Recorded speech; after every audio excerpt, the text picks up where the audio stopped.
مسابقه جدید اسلام ماخاچف در مقابل ایان ماچادو گری ایرلندی را ساعت چند و از کجا می توانیم تماشا کنیم؟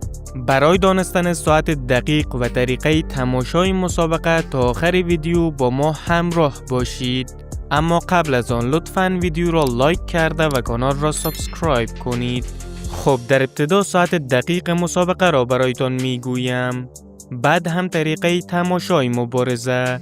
این فایت در مین ایونت یا مسابقه مرکزی رویداد UFC 330 و تاریخ 15 ماه آگوست مطابق با 23 اسد برگزار خواهد شد.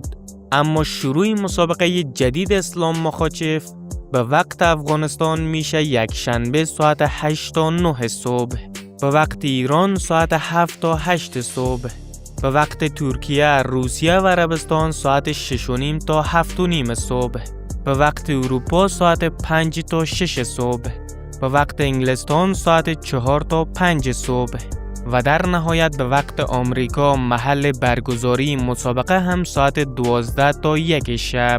اگر در کدام کشور دیگر هستید در کامنت بنویسید تا زمان دقیق آن کشور را هم برایتان بگویم. و فراموش نکنید مثل همیشه شما می توانید نتایج مسابقات و اخبار لحظه‌ای MMA افغانستان و جهان را در کانال تلگرام ما به نام افغانستان MMA تماشا کنید. لینک کانال تلگرام ما در کامنت اول قرار گرفته. پس حتما رفته و عضو شوید تا هیچ چیزی را از دست ندهید. امیدوارم معلومات این ویدیوی کوتاه برایتان مفید بوده باشد.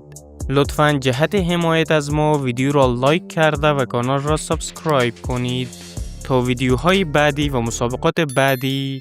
خدا نگهدار.